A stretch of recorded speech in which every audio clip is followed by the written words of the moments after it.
Bonjour la famille, c'est Aïcha, nutritionniste et fondatrice de Afia Wellness. Sur cette chaîne, je partage des conseils et astuces simples et rapides à mettre en place pour améliorer votre santé et bien-être à travers la nutrition. Aujourd'hui, je vais vous parler du jeûne de Ramadan et je partagerai quelques conseils nutritionnels qui vous aideront à passer ce mois de Ramadan paisiblement. Rappelons que le jeûne est une pratique ancestrale qui consiste à se priver de nourriture et de boissons pendant un laps de temps.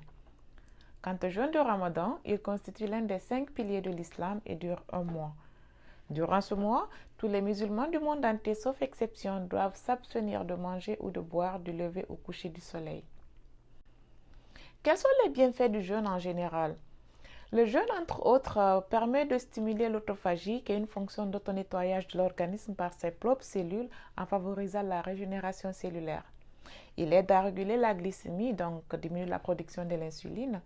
Il diminue le stockage des graisses et du sucre dans l'organisme.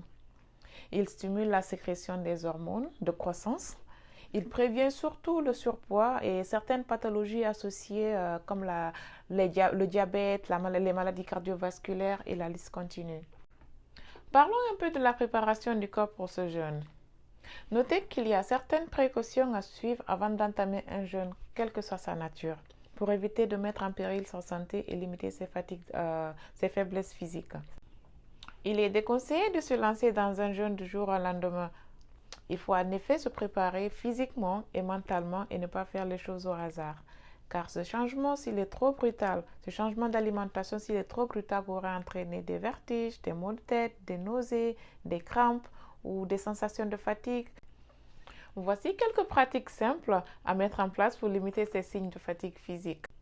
Donc la première serait de rappeler aux personnes fragiles souhaitant de faire le ramadan, à savoir les personnes souffrant de diabète qui sont invitées à contrôler leur glycémie régulièrement, les personnes âgées, les femmes enceintes, les personnes atteintes d'hypertension ou de gastrite.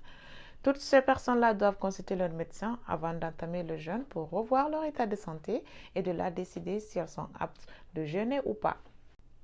Deuxièmement, c'est de retirer de votre alimentation les aliments transformés trop riches en glucides raffinés, c'est-à-dire tout ce qui vient de la farine blanche, comme les pains blancs, les pâtes blanches, les pâtisseries, les boissons sucrées, qui favorisent des pics d'insuline et qui laisseront la place aux fringales plus rapidement, c'est-à-dire que vous aurez une envie forte de manger très souvent.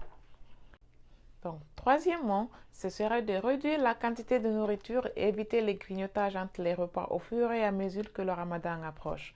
Ceci permettra de réduire non seulement la sensation de faim, mais aussi habituer le corps progressivement. Je veux partager quelques aspects à mettre en place pour limiter les signes de fatigue physique durant ce mois de ramadan. Le premier aspect, c'est de rester hydraté après la rupture, car votre corps élimine en effet beaucoup de déchets pendant ce jeûne, donc a besoin de liquide pour couvrir ses besoins en eau. Si vous n'aimez pas l'eau plate, vous pouvez l'aromatiser en rajoutant quelques morceaux de fruits qui donneront un autre goût. L'idée, c'est de rester hydraté. Sinon, vous pouvez choisir aussi des boissons non caloriques comme des infusions ou des tisanes sans sucre, bien sûr, ou aussi faire des recours à certains fruits et légumes riches en eau comme les concombres, les céleris, les tomates, les courgettes, les pastèques, les oranges et la liste continue. Le deuxième aspect, c'est le sommeil. Car bien que le rythme du sommeil soit perturbé durant ce mois de Ramadan, il est tout de même important de dormir suffisamment car le sommeil est un réel besoin physiologique et indispensable à tout être vivant. Il joue un rôle capital dans le processus de récupération physique et psychique de l'organisme. Le troisième aspect, c'est l'activité physique. Donc, restez actif pour augmenter votre rythme cardiaque. Cela dit, le sport intensif est à éviter. Donc, optez pour des activités plutôt douces comme la marche, monter les escaliers plusieurs fois ou porter quelques poids à la maison ou simplement faire la natation si vous pouvez. Venons-en aux différents repas. Que manger à l'iftar, à la rupture du jeûne, le soir, que j'appellerai le goûter. Sachant que le ramadan, c'est aussi l'occasion des retrouvailles en famille ou amicales autour des repas traditionnels qui sont généralement très copieux et très caloriques, faites en sorte de gérer ces moments de plaisir en faisant attention aux portions pour que cette rupture-là ne soit pas synonyme de repas trop copieux ou gigantesque pour être certain de tenir jusqu'au lendemain. Parce que gardez en tête que ce n'est pas la quantité de nourriture que vous mangez qui compte, mais plutôt la qualité d'aliments que vous apportez à votre organisme. Donc, optez pour une alimentation saine et équilibrée qui contient les macronutriments. Et quand je parle de macronutriments, je fais référence aux glucides qui servent à alimenter le corps et le cerveau en énergie. Je fais référence aux protéines qui aident à renforcer et réparer nos muscles, nos organes et qui contribuent aussi à la production des hormones. Je fais référence aux lipides, aux graisses qui sont stockées dans notre corps, qui sont aussi utilisés comme carburant de secours. Ce sont ces éléments majoritaires de l'alimentation qui apportent à l'organisme l'énergie sous forme de calories. De la même façon qu'on n'arrête pas de manger du jour au lendemain, on ne reprend pas non plus une alimentation normale immédiatement après une fois le jeûne terminé. Cette reprise alimentaire doit se faire de façon progressive car l'estomac et le système digestif ont été au repos durant toute la journée. Donc, il convient d'informer le corps que nous reprenons l'alimentation pour qu'il soit prêt à fabriquer de nouveaux enzymes digestifs et des sucs gastriques pour pouvoir avoir une bonne digestion.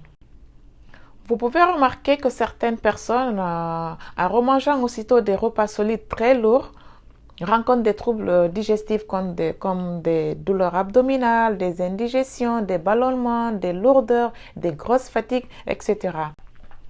Donc, commencez par du liquide pour vous hydrater et ensuite prenez des produits naturellement sucrés comme la date qui aide à réguler la glycémie à la normale, des petites salades de fruits sans sucre ajouté, des jus de légumes ou des jus de légumes tout simplement. Alors, que faudra-t-il manger après la rupture? Donc, au dîner, donc, vous pouvez manger un potager ou un bouillon léger pour favoriser l'hydratation pendant la nuit. Vous pouvez l'accompagner de votre protéine souhaitée comme la viande blanche, le poisson, des fruits de mer, des légumes ou bien votre repas traditionnel souhaité.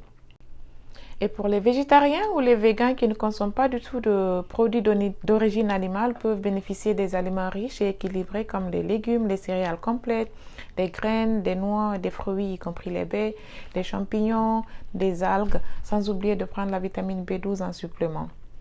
Et pour les végans, il faudra associer plusieurs types d'aliments pour couvrir l'ensemble des besoins nutritionnels car les protéines végétales ne contiennent pas forcément tous les acides aminés dont le corps a besoin. D'où la nécessité de faire un mélange de légumineuses et ces céréales pour obtenir un apport complet. Vous pouvez faire un mélange de riz blanc avec des lentilles, des haricots rouges, de la semoule, des pois chiches, du quinoa, des lentilles corail, etc. Qu'en est-il du repas de l'aube, le sourd que j'appellerai le petit déjeuner? Ce repas est le plus important à mon avis car c'est celui qui vous permettra de tenir toute la journée. Pendant ce repas-là aussi, commencez par vous hydrater. Oui, encore l'hydratation. Ensuite, mangez des fruits ou faites des smoothies, des fruits ou des jus de fruits faits maison qui vous apporteront des vitamines et des fibres. Mangez des céréales complètes comme le pain complet, de préférence au levain, qui est le meilleur d'ailleurs, des flocons d'avoine, du riz complet, des plats de blé complets. Rajoutez des protéines comme des œufs, la viande de poisson gras comme le saumon, la sardine, les yaourts nature, des haricots qui vous donneront de l'énergie et vous permettront d'éviter des petites faims. Sans oublier les graisses saines, vous les trouverez dans les avocats, les huiles d'olive, dans les fruits à coque et leur beurre comme le beurre d'arachide ou le beurre d'amande. Vous pouvez les manger en tartine ou les rajouter dans vos smoothies. Ces graisses vous permettront de vous sentir rassasié plus longtemps. Donc, à résumer pour le petit déjeuner, il faudra de l'eau, des fruits, des céréales complètes, des protéines, de la graisse saine.